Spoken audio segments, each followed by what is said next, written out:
Directly from Senn High School Studio 231, this is Senn TV Season 3.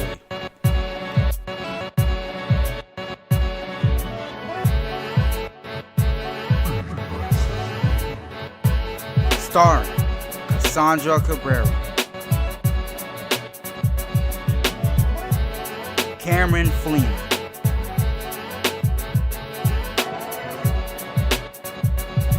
Hassan Gordon, Kendall Jackson Jr.,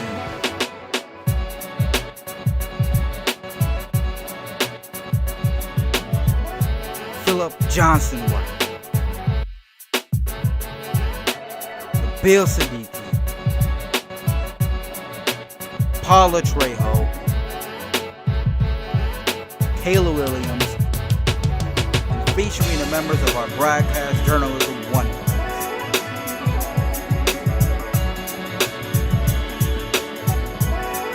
On this episode, we will take a look at the Senn Winter Dance Showcase, an informative video about personal projects, Black History Month shoutouts, and many other great stories. Let's take it over to our anchors Cameron Fleener and Paula Trejo. Cameras ready? All right, 3, 2, 1. Action!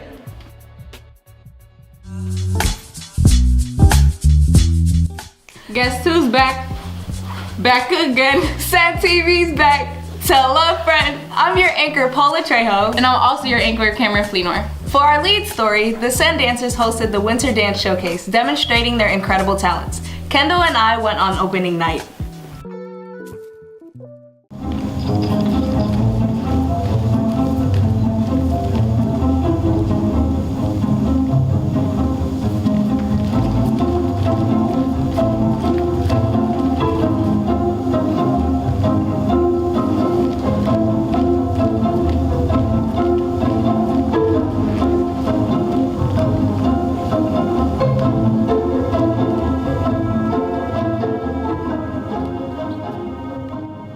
The Winter Dance Concert is a collection of 25 dance pieces choreographed by the Senn Arts dancers, as well as guest artists from the Joffrey Ballet and Joel Hall and Inspiration Dance Chicago, and myself. So you'll see all different types of genres of dance, modern, jazz, hip-hop, cultural dances. It's all in there, and it's a really fun show.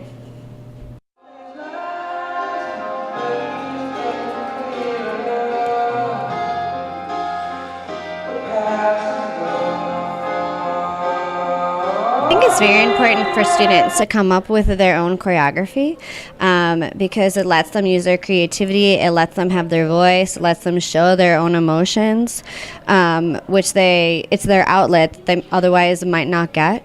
So it's something that I feel is important. And I think that it's something that not every dance program or studio gives students a chance to have.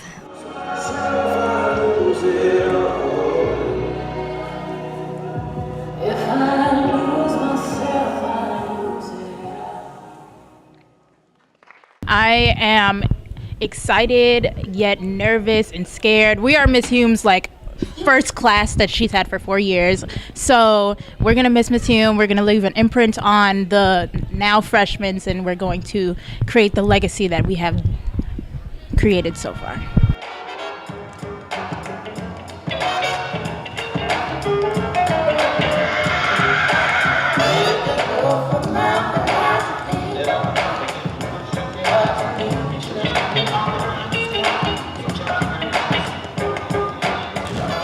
Well, for our class, we have a better chemistry with each other, so we all know each other's weaknesses and strengths. So we use that to kind of set up people's parts. But with lower classmen, it's a little weird just because we don't know them and we don't know what they're capable of. But mostly, we can put our trust on the higher classmen rather than the lower ones because they don't know the standards and what to do in the situation. So.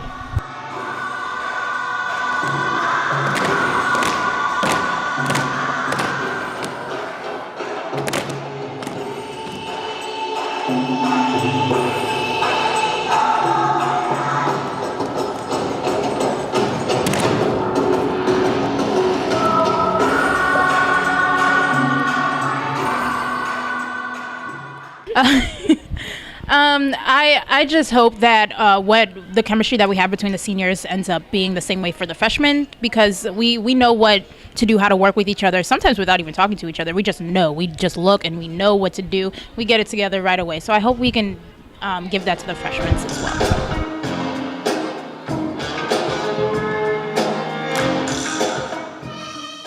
It was especially hard this year because we only had one dance teacher for the entire program, and I think it was really rough for her to be able to organize the dances. So when it came time to rehearse each of the dances, I think that it was like a little bit, we struggled a little bit in being able to have enough time for each piece to rehearse before the show, and it would have been really great if we had the auditorium a little bit earlier so we were able to practice in the space that we were going to perform in.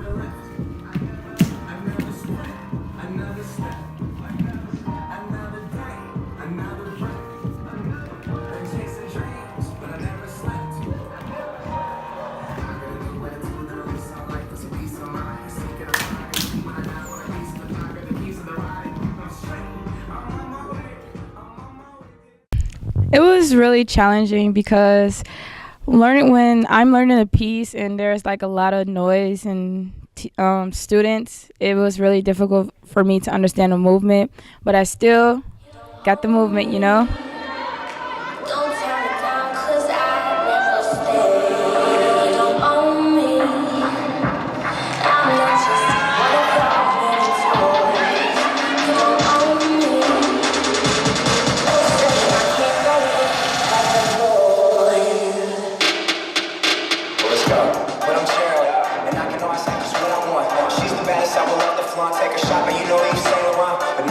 I'd say it's kind of sad because, you know, it's our last winter show, but it's also like exciting because, you know, like this is what's going to be left behind for everybody to see from us. So it's fine. It's cool.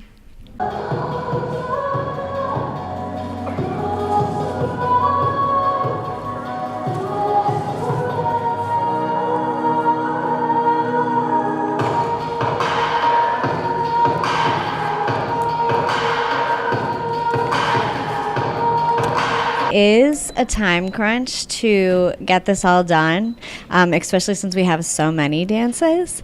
But the students really just put their mind to it and really work hard, and then we get everything done in time, and it looks marvelous every year.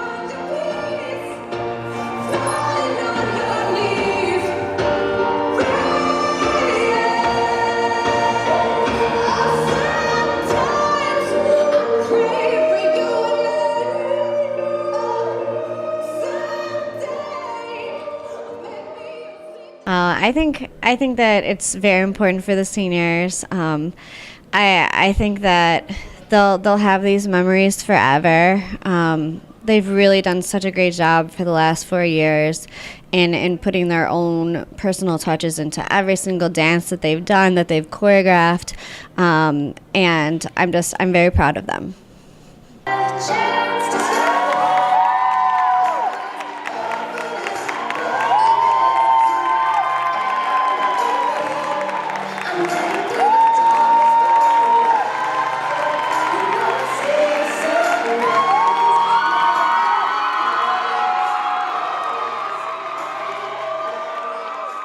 Congratulations to the Senn dancers for a wonderful winter dance show. Kendall and I attended the opening night on Thursday and we were really impressed, enjoying all 25 dances. We can't wait to attend the spring dance concert. For Senn TV, this is Paula Trejo reporting. The Pride Alliance is sponsoring our annual talent show this Thursday in Senn Hall at 6 p.m. We spoke with Ms. Zeman to preview the show. So, can you explain to me what the Sensational Talent Show is? Sure, so it's an opportunity for students to be able to showcase their talents. A lot of times because we have an arts program as well as my B program as well as our design and journalism, some students who have these talents don't necessarily get showcased all the time, and so we open it up for everybody. So in case they want to show that they have musical talents or dancing talents or anything like that, whether or not they're in a certain kind of a program, they're free to express themselves and just be who they are and show everybody else the things that bring them joy. So did you guys do pre-auditions for the talent show? Like, how was the process of that to make them do like the final cut or anything? So most of the time every year, this is the 3rd year that we've tried it, and every year we try a little something different. But this year they do have to come in to do an audition, and it can be of the piece that they're going to use, or it could just be something else, and they can change their mind throughout. But most of the time we do want to see kind of what kind of talents that we're working with. If we could, we would allow everybody, but every year we've had over 30 people or 30 acts that have tried out, and we try to take between 15 to 20 acts, and that way the show's not too long and people aren't just overwhelmed with how many people are available for the different kinds of acts. So what is the grand prize? Is there going to be a prize for the Sensational Talent Show this year? You know, every year we've kind of been batting around whether or not we have prizes or monetary prizes. So far for the past 3 years we have different categories. So we have most lit, right? For the most energetic ones, we have most original, we have all the feels, because a lot of times people are doing these power ballads or poems that are really making you feel some things. We have crowd favorite. And this year we decided to do a new category that says best newcomer, because that way, especially people who are freshmen or it's their first year in the talent show, we want to give them props for getting out there and really showing it. So they do have trophies, we have that, and it's kind of an honorary thing. But as of right now, we're not doing anything monetary. Good. So what is your pitch to like all the students that might see this video, is like who want to possibly come see the talent show but they're not entirely sold on it?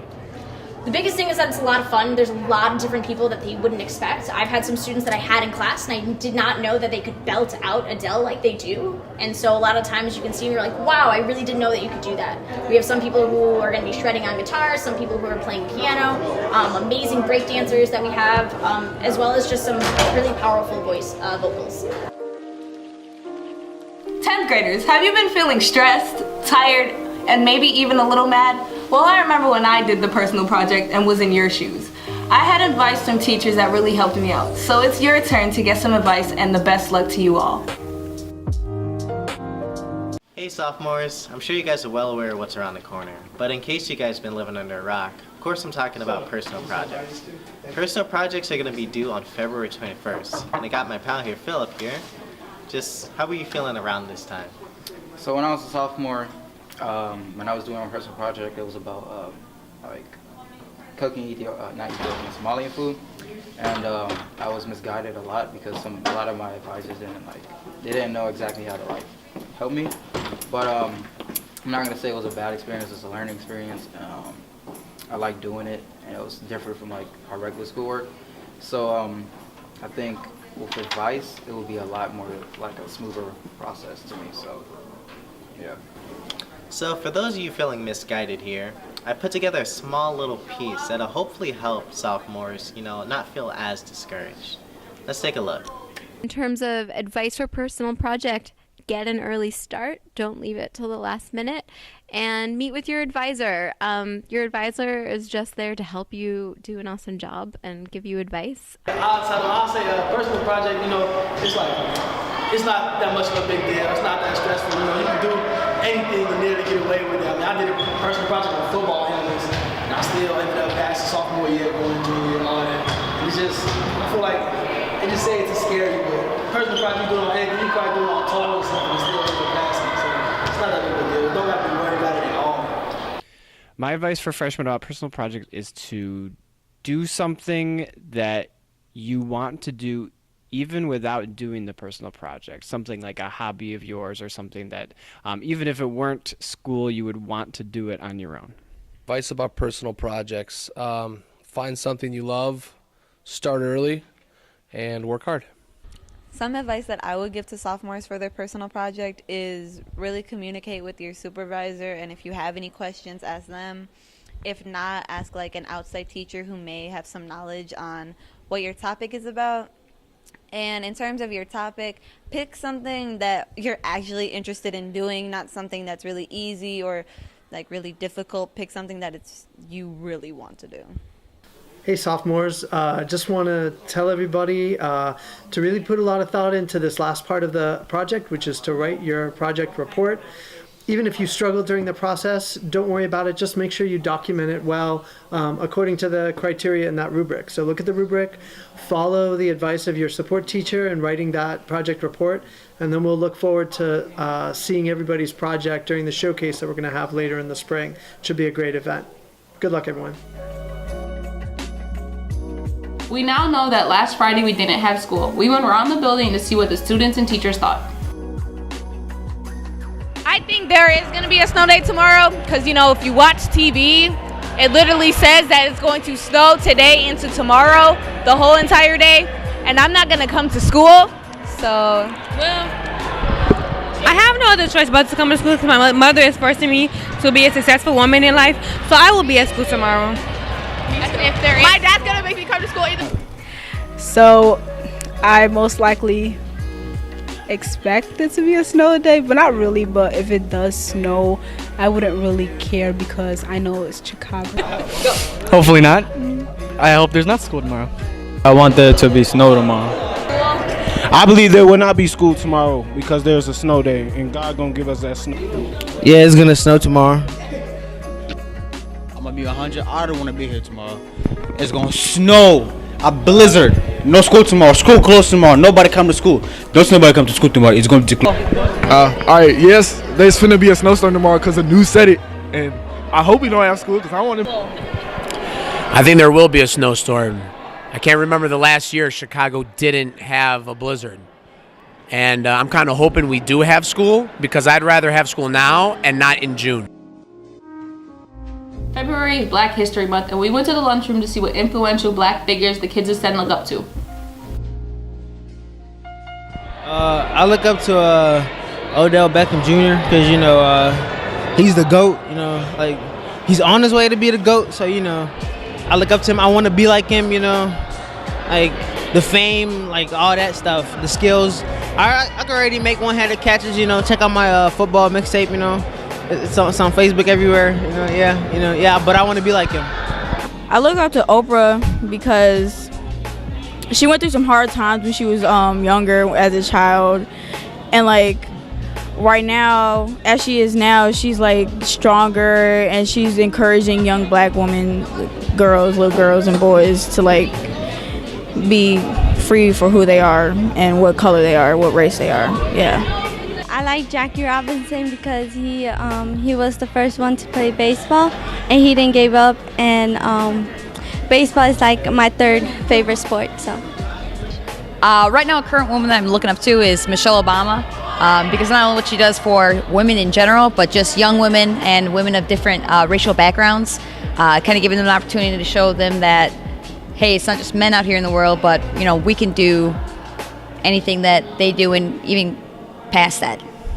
I look up to Obama because, you know, he's a G.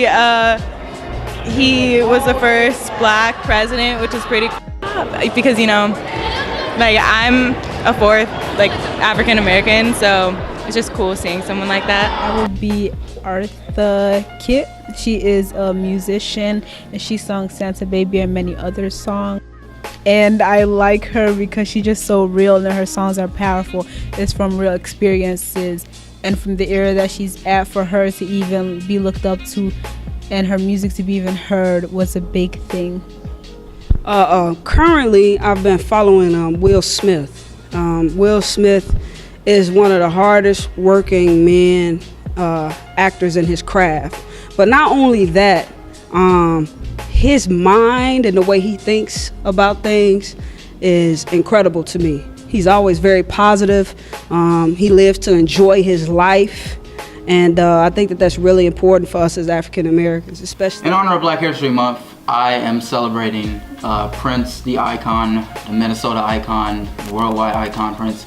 Anyways, he was like one of the best artists to come out of the 70s. His career spanned from 1975 to 2016 to be exact. And the man had 39 albums. I don't know if that screams work ethic to you or not, but that's just crazy. I wish I had that type of work ethic, but anyways, one of my favorite, the only reason why I like Prince actually was because of my dad, and like I grew up on that old people music. No offense to any old people, but no, seriously.